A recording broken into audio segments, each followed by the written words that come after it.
का स्नान हो जाता है। दूसरा, साधु संत सन्यासी तपस्वी साधक उपासक का दर्शन हो जाता है।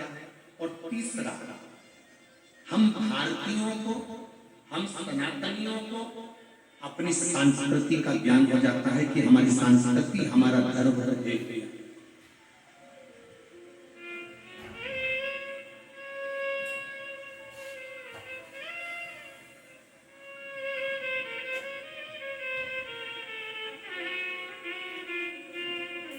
हमारी संस्कृति हमारा धरोहर है क्या? मैं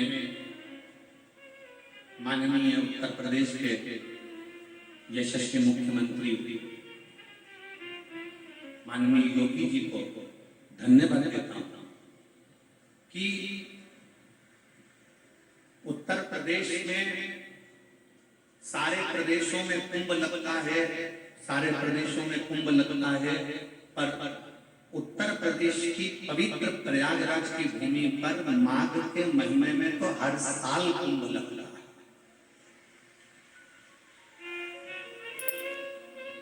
लोगों का एक कुंभ संभालना भारी पड़ जाता है। और मैं माननीय योगी जी को, मुख्यमंत्री जी को साधुवाद देता हूं कि जिनके नेतृत्व में जो कुंभ लगता है वो कुंभ देखने लायक और भगवान की विरल भक्ति को धारण करने लायक, एक शिव तत्व को प्राप्त करना। भक्ति किसको कहते हैं? भक्ति का मतलब ये नहीं कि मस्तक पर तुमने त्रिपुंड लगा लिया और भक्ति हो गई। भक्ति का मतलब ये नहीं कि तुमने चंदन लगा लिया और भक्ति हो गई। भक्ति का मतलब ये नहीं कि गले में तुमने माला पहन ली और भक्ति हो गई। भक्ति का मतलब ये नहीं कि तुम मंदिर जाकर बैठ गए और भक्ति हो गई। भक्ति का मतलब ये नहीं है कि तुम अपना घर छोड़कर तीर्थ में जाकर बैठ गए भक्ति हो गई। भक्ति का मतलब ये नहीं है कि तुम मंदिर देवालय शिवालय छोड़कर चले जाओ और भक्ति देवालय शिवालय में जाकर बैठ जाओ और भक्ति हो गई। शिव महापुराण की कथा कहती है भक्ति का मतलब है अपने घर में रहकर, अपने घर में जो रह रहे हैं, बस उनके दिल की बात को अपने दिल में बिठा लेना और उनके लिए कुछ ना कुछ अच्छा कर देना भी भगवान शंकर की भक्ति है, शिव की भक्ति है। सीखो मेरे महादेव से, सीखो मेरे देवदेव महादेव से, सीखो मेरे भगवान शंकर भगवान से। भगवान नारायण ने माता लक्ष्मी को अपने चरणों के पास रखा, ब्रह्मा जी ने ब्रह्माणी को अपने पास में रखा, इंद्र ने इंद्राणी को अपने पास में रखा। जितने भी देवता हैं उन्होंने अपनी पत्नी को अपने पास में रखा। केवल एक देवदेव महादेव से हैं जो अपनी पत्नी को पास में नहीं, अपनी पत्नी को अपने स्थान से ऊंचा रखते हैं और सम्मान दिलाते हैं। अपनी धर्म पत्नी को सम्मान दिला रहे हैं, अपनी धर्म पत्नी को आदर दिला रहे हैं, अपनी धर्म पत्नी को आदर का सूचक बना रहे हैं। ये मेरे शंकर भगवान कहते हैं। और आप जितने श्रोता भाई बहन इस कथा को श्रवण कर रहे हैं, जितने श्रोता भाई बहन आस्था चैनल पर कथा सुन रहे हैं, फेसबुक यूट्यूब पर कथा सुन रहे हैं, मेरे सभी जीजाओं से, मेरे सभी बेटाओं से, मेरे सभी भाइयों से, मेरे सभी पुरुषों से निवेदन है अपनी पत्नी का सम्मान करना सीखो। उसको चार लोगों में गाली देना नहीं, अपशब्द कहना नहीं, ताने देना नहीं, उसके ऊपर शस्त्र उठाना नहीं, उसके ऊपर हाथ उठाना नहीं, ये सीखो। और यदि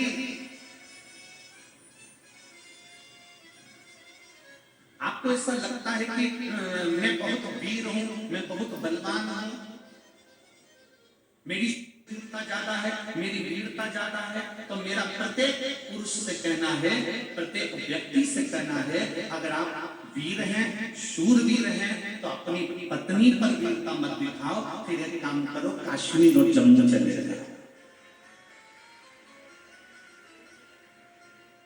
अगर आप वीरता की बात करते हो कि मैं वीर हूं, वीरता अपनी धर्म पत्नी पर नहीं, वीरता अपने घर की स्त्रियों पर नहीं, वीरता अपने घर की नारी पर नहीं, वीरता अपने घर की स्त्रियों पर, नारियों पर, अपनी पत्नी पर, अपने घर की माता पर, अपने घर की स्त्रियों पर नहीं। वीरता दिखाने का जब समय आए तब वीरता दिखाओ। वीरता दिखाने का समय आए जब सनातन धर्म के लिए कोई अपशब्द कहे तब जाकर खड़े हो जाओ, तो तुम्हारी वीरता का सम्मान, तब तुम्हारी वाणी पर दर्शनता। था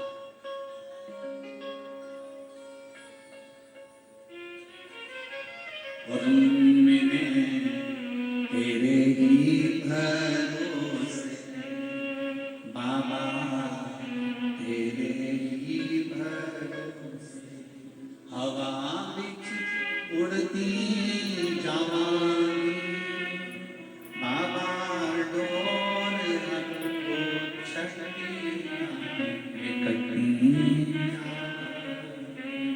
भोले मैं तेरी कसम, शंभो मैं तेरी कसम हवा बिच उड़ती जवानी बाबा डोर हमको छटिया में कटिया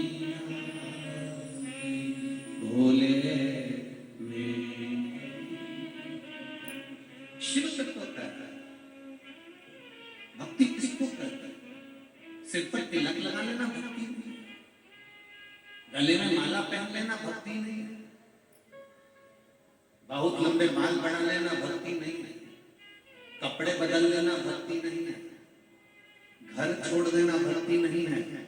शिव महापुराण की कथा कहती है, अपने जीवन काल में किसी दुखी के, किसी तकलीफ वाले के, किसी कष्ट वाले के नेत्रों के अश्रु पहुंच देना, ये भी शिव भक्ति ही है, ये भी शंकर करता है।